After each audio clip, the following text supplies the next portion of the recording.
তো আজকে দেখুন আমি কিভাবে বিরিয়ানি বানাচ্ছি। আলুটা তো এখানে রেখে দিলাম, এবারে চালটা দিয়ে দিই, ভেজা হতে থাকুক। আজকে আমাদের এই যে উপরে কারো মনে ফ্ল্যাটে কাজ হচ্ছে বলে মেশিনের আওয়াজ করছে, শুনতে আপনাদের হয়তো একটু অসুবিধা হচ্ছে।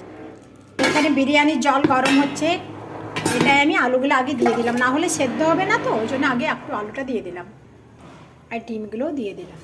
ডিমগুলো দিলাম, লবণটা দিয়ে দিলাম যাতে আলুর মধ্যে আর ভাতটার মধ্যে ঢুকে যায়। চালটা ভালো করে ধুয়ে নিলাম, যাতে চালের যদি গুঁড়ো পাউডার টাউডার থাকে তাই চালটা ভালো করে ধুয়ে নিলাম, পরিষ্কার করে নিলাম চালটাকে। এই মাংসটাকে আগে ম্যারিনেট করব।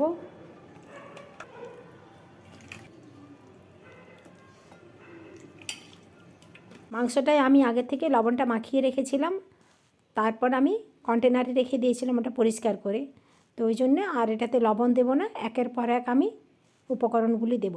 প্রথমে টক দই দিয়ে দিলাম, একটু বেশি করেই দিতে হবে। তারপরে আমি দেব একটু ধনে গুঁড়ো, আর তারপরে দেব শুকনো লঙ্কার গুঁড়ো, মশলা দিলাম, তারপরে আমি দিলাম বিরিয়ানি মশলার গুঁড়ো।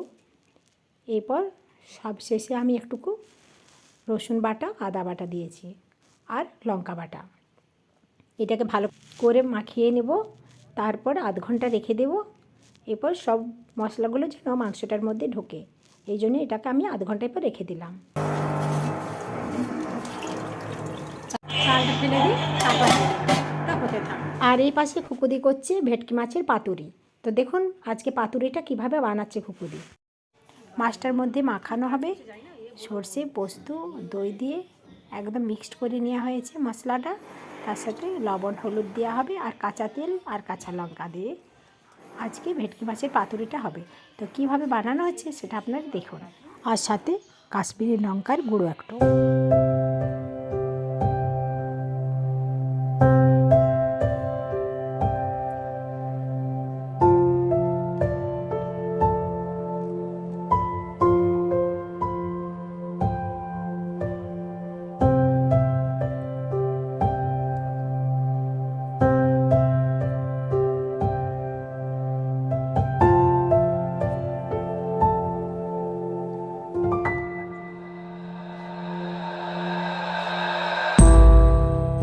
মশলা মাখিয়ে আধ ঘন্টার মতো রেখে দেওয়া হবে, তারপরে বানানো হবে আমাদের ভেটকি মাছের পাতুরি। হ্যাঁ, কলাপাতা শিখতে হবে, না শিখলে হবে না, তাহলে নরম হয়ে যায়। হ্যাঁ, না হলে শুকনো দিলে ফেটে যায়, তেল লাগিয়ে একটু সেঁকে নিলে তাহলে একটু কলাপাতা ফেটে যাবে। এইটা তো ইয়ে করতে হবে, এই কলা পাতাটা নরম করার জন্য আপনারা জলের মধ্যেও মানে গরম জলের মধ্যে আপনারা নরম করতে পারেন, বা তেল দিয়ে একটু তাপ দিয়ে দিলেও এটা নরম হয়ে যায়।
ভাই বোনের সম্পর্ক কত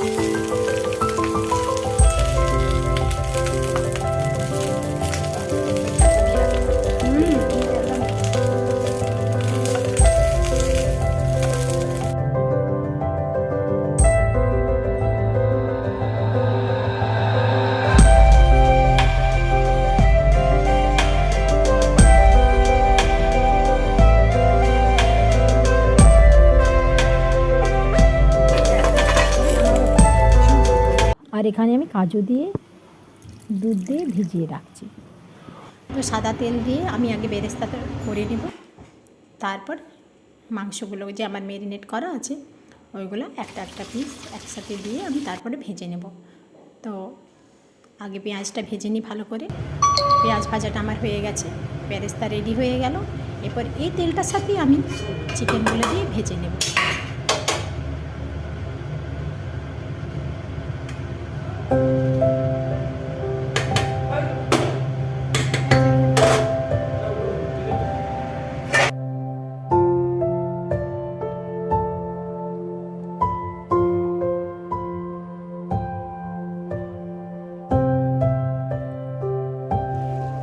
এক পাশটা হয়ে যাওয়ার পরে এক পাশটা উল্টে দিলাম।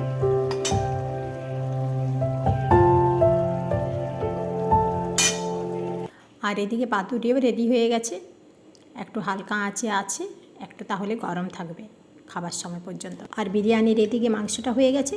তো এই বাকি মশলাটার সাথে ডিমটা আর আলুটা মাখিয়ে নিয়ে আর একটু এটা রেডি করে নিতে হবে। তারপরে লেয়ার দিয়ে দিয়ে বিরিয়ানি সেট করে তারপরে বিরিয়ানিটা রেডি করতে হবে। তো আমি আগে নামিয়ে নিই মাংসটা। মাংসটা ভাজা হয়ে গেছে, এটা আমি তুলে নেব, বাকিটা রইবে।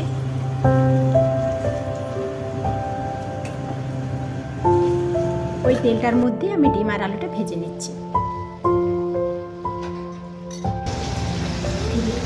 আরে দুই চপ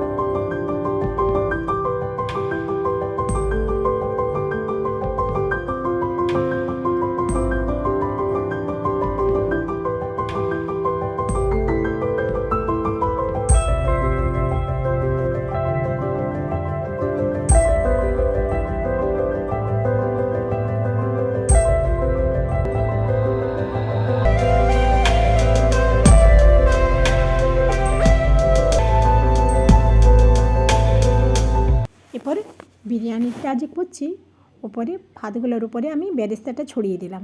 এরপর একের পর এক এই যে আমি গুলে রেখেছি এখানে কাজু আর দুধ, এটাকে দিয়ে দিলাম। এর সাথে একটু কেশর দেওয়া আছে আর গোলাপ জল, কেওড়া জল আর একটু আতর দিয়ে দিয়েছি তার মাঝে। এরপর এখানে উপরে একটু আমি বিরিয়ানির মশলা দিয়ে দিলাম আর তার সাথে দেবো একটু আমি গরম মশলা একটু দিয়ে দিলাম। এরপর উপর আমি একটু ঘি দিয়ে দেবো। উপরে একটু ঘি দিয়ে দিয়েছি আর ঢাকাটার মধ্যে একটু আটা মাখিয়ে তারপরে চিপকে দিয়েছি যাতে গন্ধটা বাইরে না বেরিয়ে আসে। এটা আমার 40 মিনিট হতে থাকুক, ততক্ষণে আমি বাইরের কাজগুলো করে নিই। তো এটা 40 মিনিট হয়ে গেছে, এবার আমি খাবার দিতে বসলাম। তো দেখুন আমার বিরিয়ানিটা হয়ে গেছে, কেমন হয়েছে এরপর আপনারা একটু দেখে জানাবেন যে কেমন হয়েছে।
শুধু বিরিয়ানি হলে হবে না, আমার একটু সাদা ভাতও দরকার।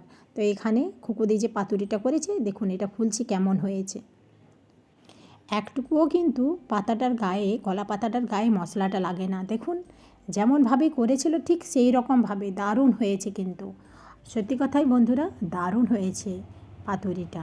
তো আজকের মতন ব্লগটা আমি এখানেই শেষ করছি। সবাই ভালো থাকবেন, সুস্থ থাকবেন, সাবধানে থাকবেন। নমস্কার, শুভ দুপুর।